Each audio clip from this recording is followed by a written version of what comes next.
I have watched one of the most incredible scenes in Love Like the Galaxy, and I have to talk about it some more.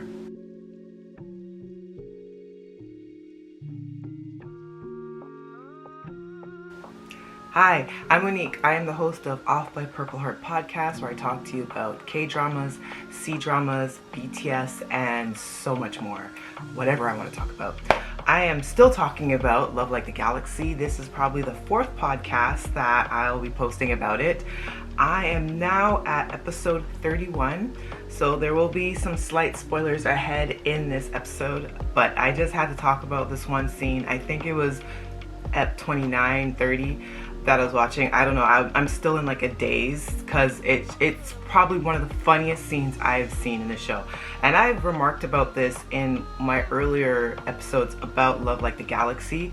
I think in the first one I mentioned that I was surprised by the humor in the show, or maybe it was the second episode. I think it was the second episode that I posted about Love Like the Galaxy, where I said I was really surprised by the humor. Yes, because I had watched about 12 episodes at that point. Yes, I think that's right. And the humor is just really, really funny, and the actors are just phenomenal. Like, they do like this epic side eye, and it's just really funny. So let me set the stage for the scene I want to talk about. It's this big confrontation scene. So Shou Shang, which is played by Xia Lisi, my girl, who has just been killing it in this show. She's super funny. So she's now taking etiquette lessons from the Empress. And the Empress is really kind-hearted, really gentle, really sweet, extremely encouraging, and they seem to have a lot in common. So she's almost like the polar opposite of Xia Lisi's character's mom in the show, who's just a raging asshole. Like, sorry.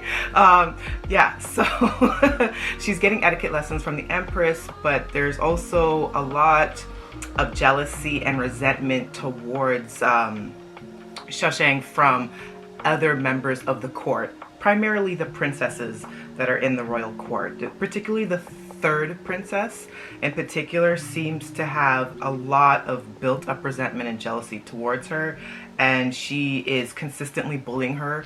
Her and her servants consistently want to mollywop Miss Shou Shang, and because my girl is smart and clever, she's like, oh, I'm gonna get my licks back.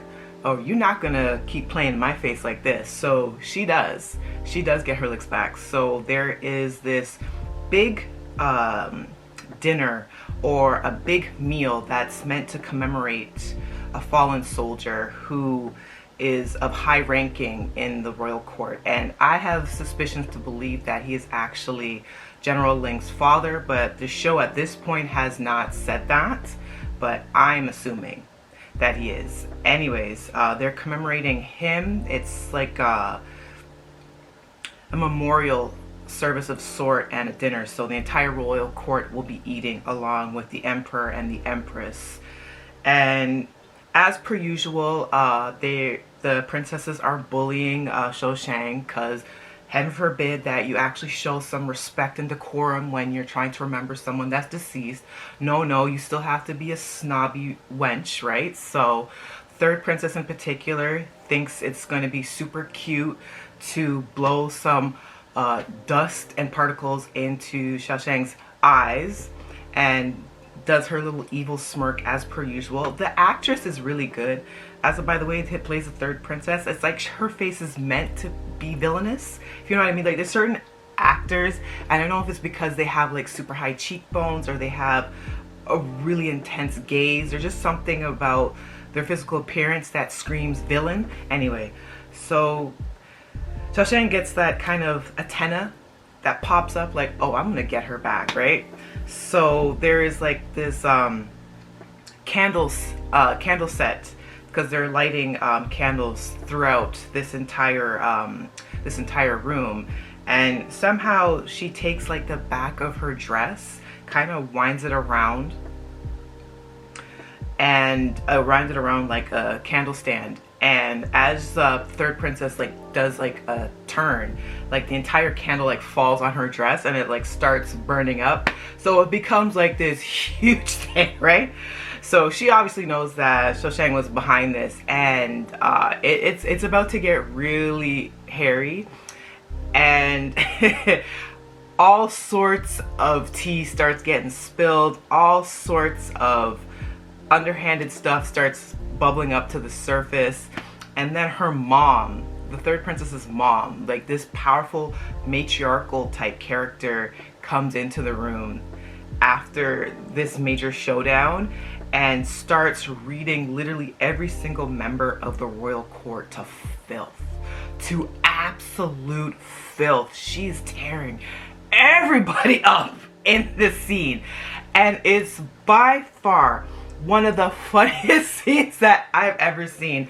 I was watching this at like 3 a.m. on a Friday because, you know, no social life. And I was cackling. I don't think I've ever laughed. Like, it was like I was watching stand-up comedy. The actress is so funny, and it's so interesting because the first introductory scenes to this character, she's like penning music. She's like working at her desk, and she just seems so serene and unbothered. But in this scene, she completely eviscerates, like verbally eviscerates her daughter, and it's so satisfying. And it's just so good to me that the show still allows the female lead to have that rebellious spirit, because she's in the royal court to learn etiquette, because, you know, they keep saying that she's unruly and that she is uncouth and she needs to be, you know, a more presentable woman because she's going to be marrying General Ling, and he's by proxy considered a royal, right? Because how much the emperor favors him. So, you know, and there's so many women in the royal court and just in the land in general that are starving for General Ling's attention. You know, he is the most eligible bachelor, yada yada yada.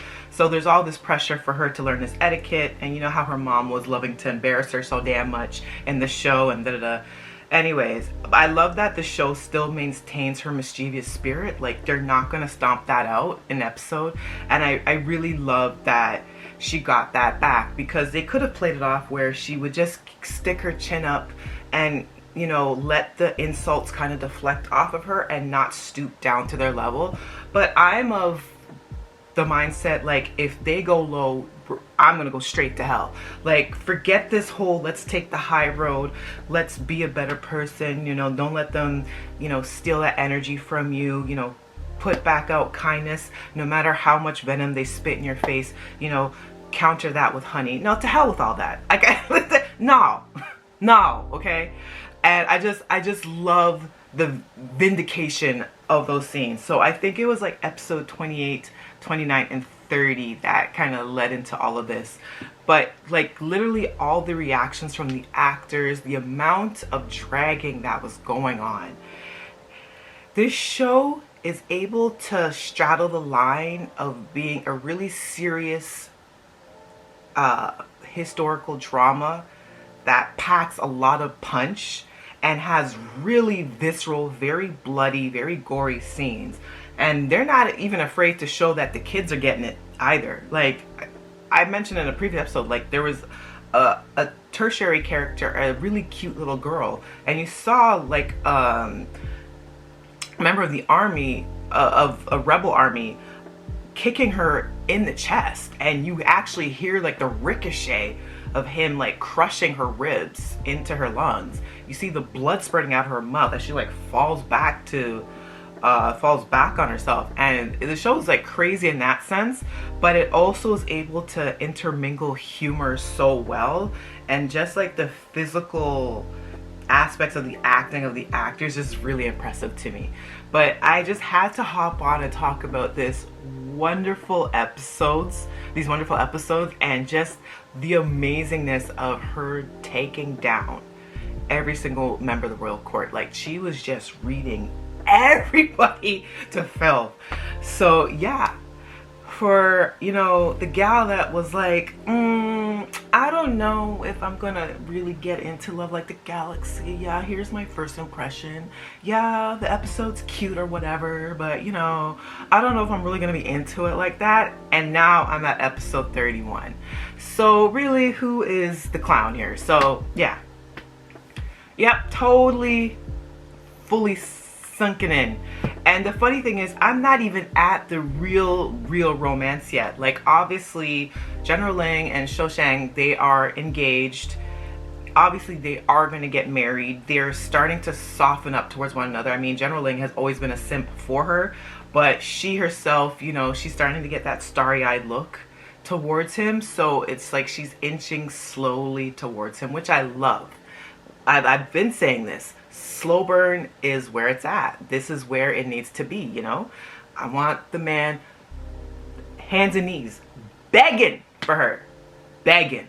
That's the only way you can sell it to me. Or it's the trope of she falls first, he falls harder. Like completely fat in his face, complete wipeout harder. Okay? So we're not even at the true romance yet where we're seeing like actual like super duper romantic scenes, unless you're thinking more metaphorically.